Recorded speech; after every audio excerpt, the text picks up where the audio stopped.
What's going on YouTube? I haven't made a video in a while, but I wanted to introduce the newest EV to the channel. I have gotten rid of the Mustang Mach-E, so for everyone who was following me before, getting information about the Mustang Mach-E, I really appreciate you guys. But I've moved on to something different, and it is this. It is a Rivian R1S, the SUV. You can see here I've got it in the forest green color. I have the 22-inch sport wheels. The reason I went with the 22-inch sport wheels is because the 21-inch wheels that are the standard size on this vehicle, while they provide the best ride comfort and the best efficiency, 21-inch is just an odd size. There aren't a lot of manufacturers making tires that are 21-inch sized for Rivian. So I decided to go to the 22s. The 20s actually look more aggressive if you're going to be doing off-roading. But for the range and efficiency hit, it wasn't worth it for me. So you can see here, these are Pirelli Scorpion Zeros, all season, specifically made for the Rivian, electric, and the size on them is down here. There's a 275 50 R22. Alright, so we're going to take a quick look at the interior. I'm sure you've seen other videos already doing complete deep dives into the interior, so I really don't want this channel to be boring. Just want to give you guys information. So if you like these kind of videos, please let me know. Please please click the like button, the subscribe button. It would really help me out. And then we'll get into the interior here. You can see I got the Ocean Coast with the dark ash, so not quite white, a little bit of an off-white, more of a gray with this dark wood grain interior. You can see the white, off-white seats with the yellow accent in the headrest there. And then we'll hop right up.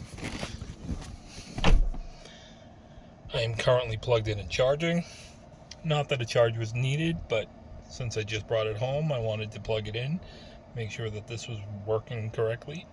And it looks like it is. We're charging at 18 miles per hour. Since it's been plugged in, I've added 2 miles, and it's saying we'll be at 100% in an hour and 53 minutes. I don't need to go to 100%. I'll probably unplug that soon. And I've just got the same level 2 charger that those who have watched my channel before know. I got the Grizzle E, and that's just a pretty basic level 2 charger, just charging the car. Alright, so you can see here the configuration that I chose, I think, is really the Goldilocks zone. So I placed an order for this vehicle back in like April of 2020, I believe. So I was one of the early reservation holders, but as changes in the market were happening, I wasn't taking delivery of this vehicle quite yet.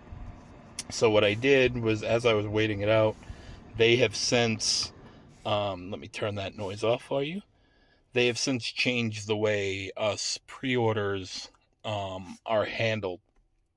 And with that change in process, I was able to change from the quad motor, which was what was initially offered, to actually go down a step, if you would, to where I think is the more everyday user spec.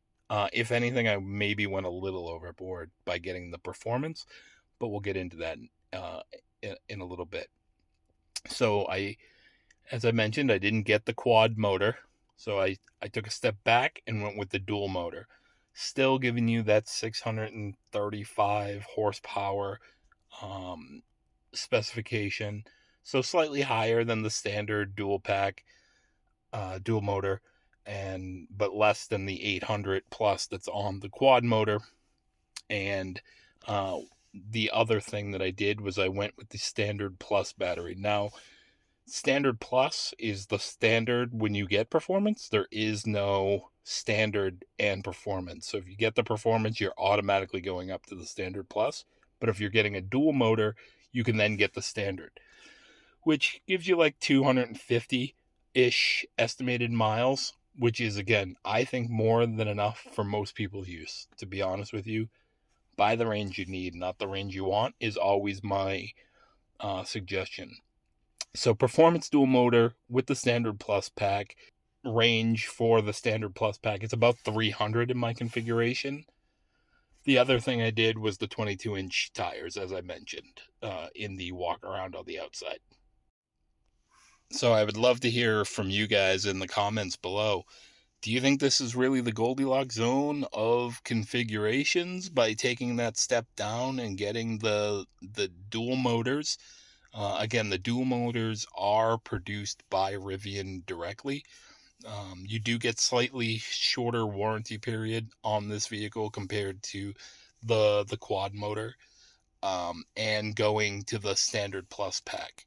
Let me know down below what you guys think. Is this how you would configure it? If you were gonna go buy one of these today, would you splurge for the performance pack, or would you go straight for the dual and maybe up the battery? I'd love to hear your comments below, and any questions you guys have, any specific videos you guys want to see, let me know. I'm gonna be making some videos and posting these as I go.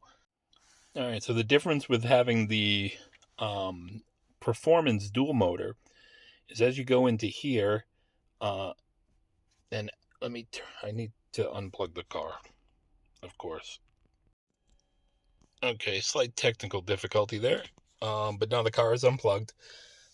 We're at 83%, 247 miles estimated range, more than enough. So with the dual performance, as I was saying, these are the drive modes that you'll get. So this is with the latest software update and how they're laid out. You can see right now ride height is set to kneel. That's because I'm still in park. Once I put my foot on the brake and start the car and put it into a drive mode, whether it's reverse or forward, that's when I'll get the ride height. But you can see in here, these are the drive modes you'd get. So if you went with the standard dual motor, you'll get all-purpose. You will not get sport. You get snow, and you get all-terrain. That's the go off-road version. I'm going to say never mind. So with the dual performance motor, you get a couple more settings. You get the sport mode, as I mentioned. That's going to give you a little bit more power, a little bit more responsiveness on the pedal. And then you've got the sand mode. So in essence, you can almost think of that as like an L mode, like a low gear, sort of, is kind of how I best understand it. And I don't best understand things always. So I'm going to not go off sand mode right now. One thing you will notice is on the quad motor, there are more drive options here. You get a mode called conserve, and that would be your most highly efficient way to drive the quad motor. With the dual motor, that conserve feature is essentially built in. So in all-purpose mode, you will only be in front-wheel drive unless you need a little extra power from the rear wheels. And as you're driving, you'll see that only the front wheels here are lighting up with a blue to show that they're outputting energy. When you're in sport mode, you're getting both motors running simultaneously. You're also in the lowest mode. Here you got all the same brake regen, ride height, everything else that you would get in the other configurations is here. The quad motor is just going to come with some more off-road specific drive modes. Rock crawl, for example, is in on that one. And then there's one more that's slipping my brain right now. So as we take a quick walk around the vehicle, a couple other things that let you know you've got a dual motor and not a quad motor is that the calipers down here are gray. They're still Rivian branded, but they are this gray color. And there's no yellow accent in the Rivian logo here. You do still get the Rivian yellow accent in these little logos, as well as the headrest and the oh shit handles. You can see the little yellow accent there, little yellow accent on those.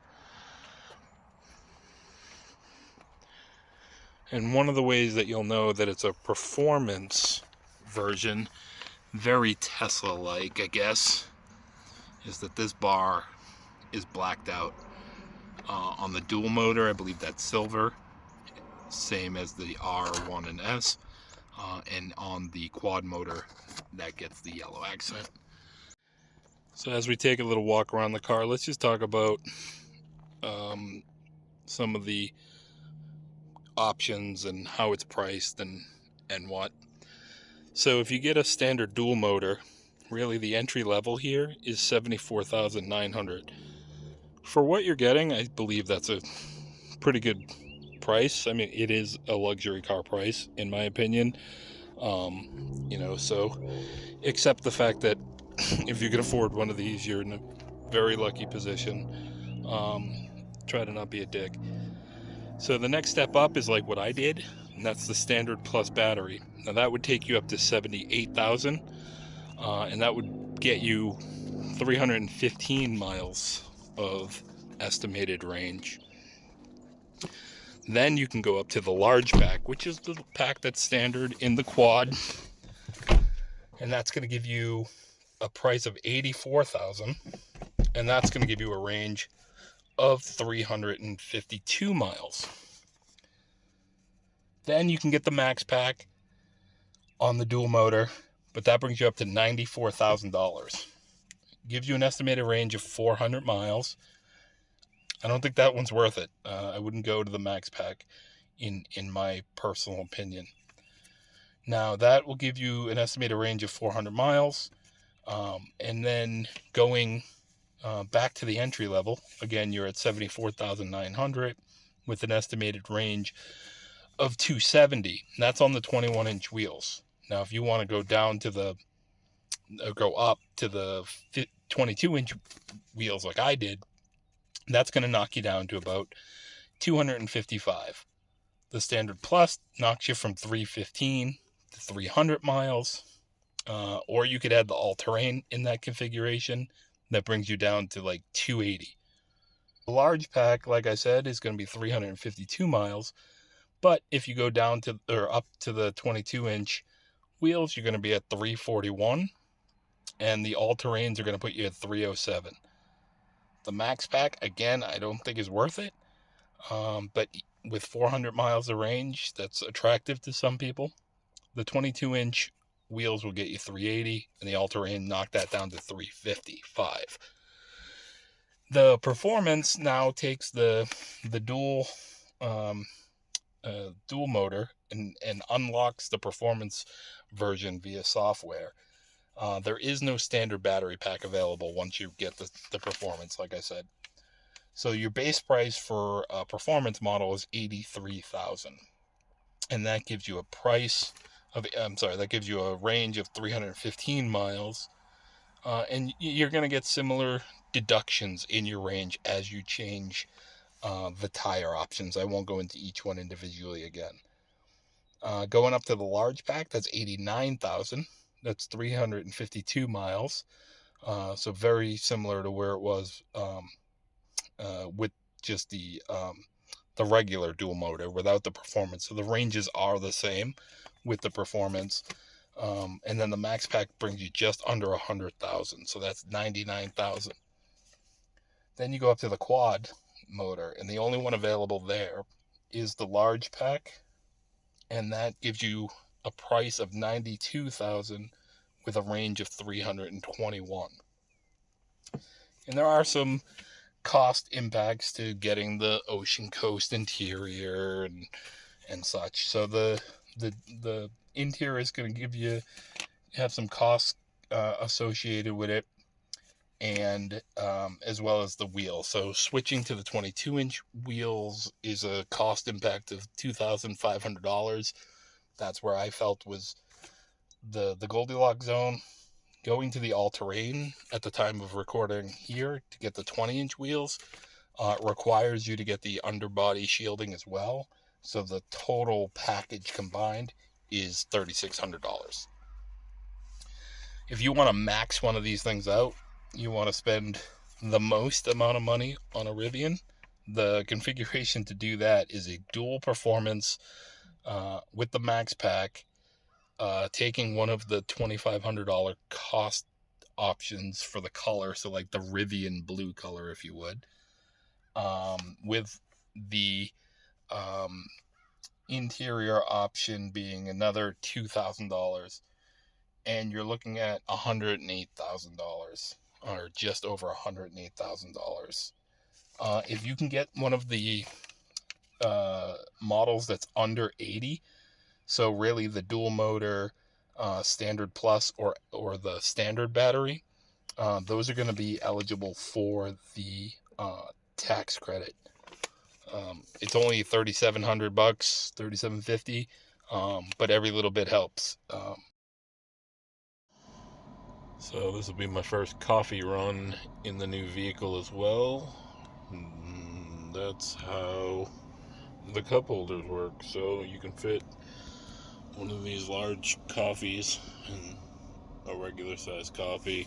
Holds it pretty sturdy. There is a little bit of a thing at the bottom that kind of holds it from the bottom as well, so it's not just force from these little clips.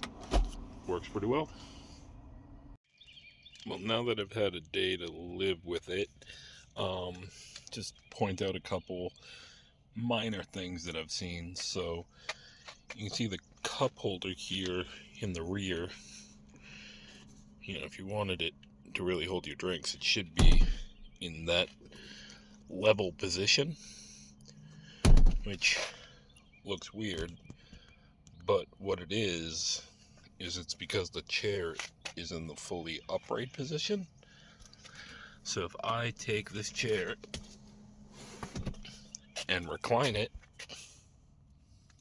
so you can see it's much more reclined, now that cup holder is right where it's supposed to be for holding drinks. So I was gonna potentially put that as a service issue, but it's more of a design flaw.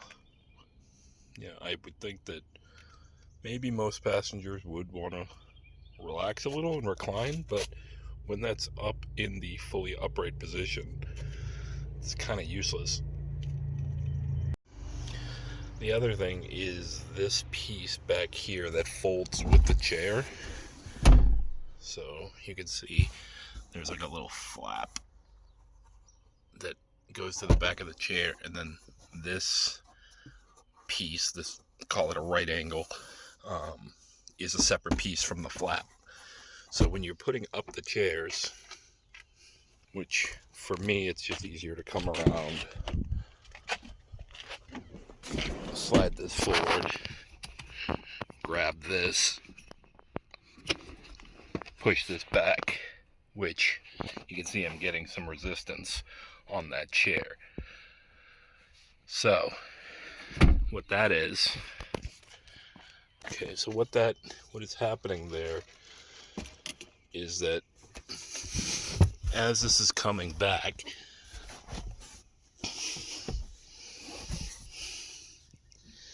this piece that's supposed to fold and flap and really slide along the carpet is actually getting stuck. and if you force it, it will just pop all the pins that are here. So what you need to do, in order to do this, I gotta put the phone here. You actually need to lift this and put the chair into position. Otherwise, they're just little plastic clips in there. You could probably, no, you can't see them from this angle, but you could easily crack those. The other thing I did notice is on the roof. So if you see this piece here, which leads to those mounting points for the roof rack, it's not quite aligned. I'm not one of these crazy body panel people, but this one, it's like poking up, and it's very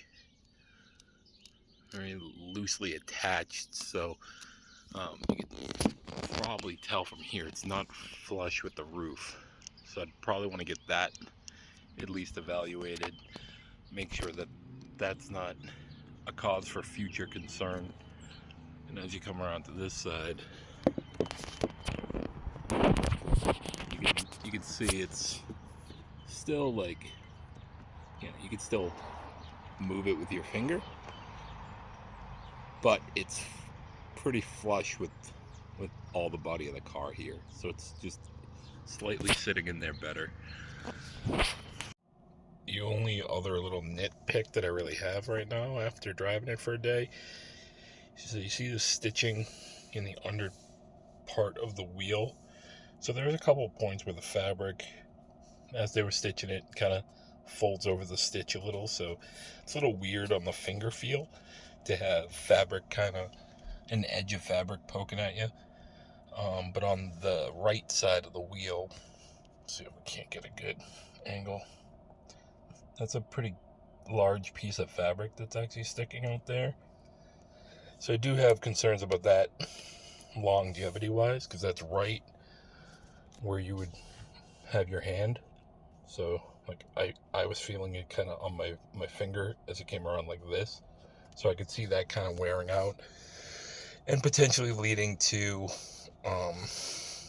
maybe this opening up a little bit or something. So I don't want to have the whole steering wheel replaced, but that would be something of concern. In the other touch points, felt fine. That one's just right where my hand would be. So let's go for a quick little drive.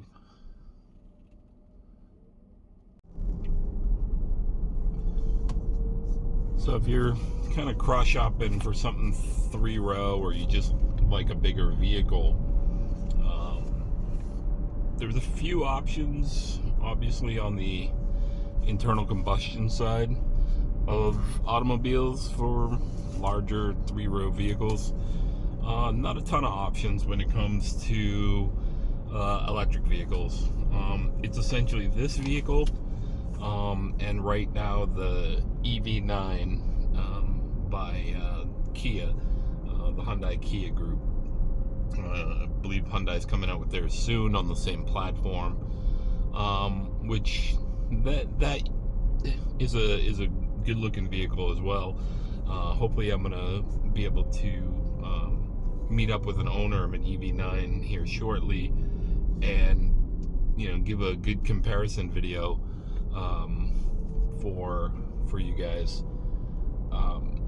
Earlier when I was talking about the pricing structure for the Rivian R1S, excuse me, I had mentioned that the entry level one really starts at about $75,000, and that's where the EV9 essentially maxes out. So the EV9 would be at about that $75,000 range when you fully spec that thing out in their GT line, not their GT, that isn't out yet, but the GT line, which is their top of the line model.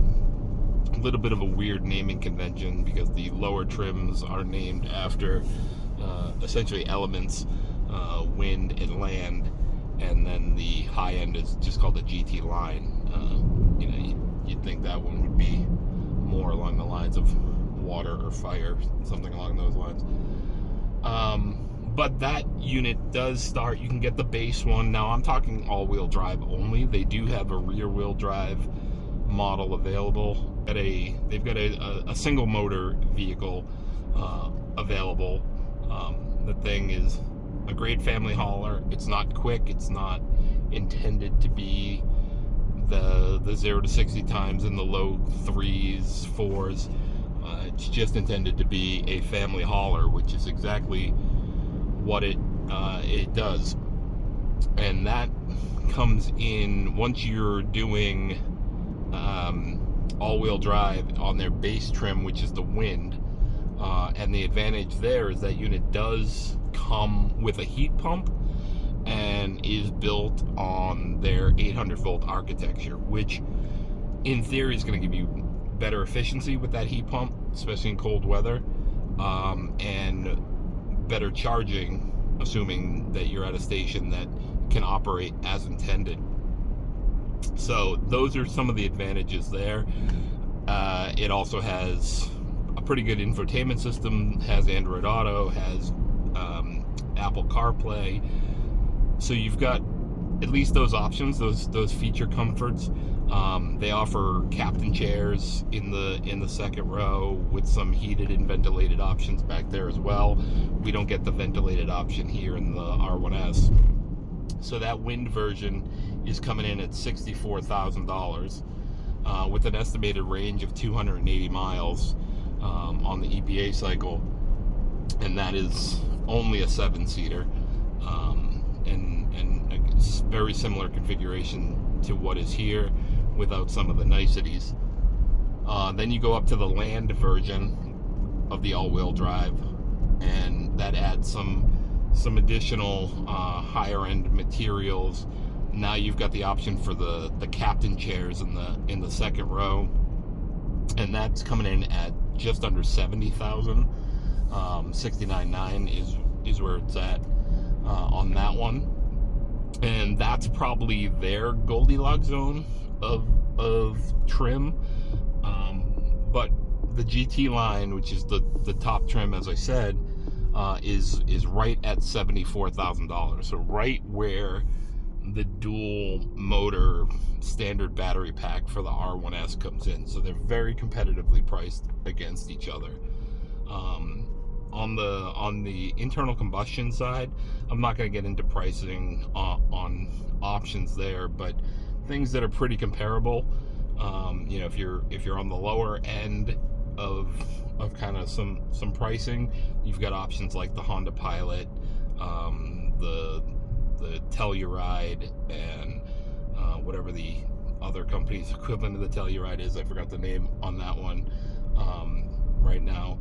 Then you've got you start going up in kind of quality, if you would, although I do believe that the Hyundai Kia group actually has been making some pretty good quality cars as of late. But you've got the Grand Cherokee from Jeep. I believe it's the Grand Cherokee L, which is the longer one that would be more comparable to this device here. You've got Toyota's got their Grand Highlander. That's their 3-row. Again, great vehicle, available in a hybrid, so that there's some options there for those who aren't ready for electric. But again, there's just a bunch of options up in the higher end, if you would. You've got the BMW X7, and then I believe the X5 is available in 3 rows as well. So there are options kind of in this price range, below this price range, in the gas realm. But when you're thinking about going EV, your only options right now are really this or that EV9. And again, like I said, I'm going to try to get some comparison videos done, meet up with an owner, maybe swap cars, go for a little drive in each car, and get that over to you guys. Let's see what the dogs think about it. Can you get up there, bud? Go ahead. Can you get up there? Yeah, you gotta go in that way. Can you do it? Go ahead. Up. That's one dog can do it. There you go. You figured it out. Sit. No. Get off the chair. Hey, buddy. How's that feel? How's that feel for space? Little tight? So similar to the puddle lights that the Mustang Mach-E had, you get the Rivian logo shining on the ground. Definitely illuminates more than the Pony used to light up. Now let's get in here and let's see what this says for vehicle weight. Total weight 8532. This is a heavy pig for being just a dual motor. 8532 gross weight. You can see the tire pressures that are expected. Cold weather, these should be at 48 psi.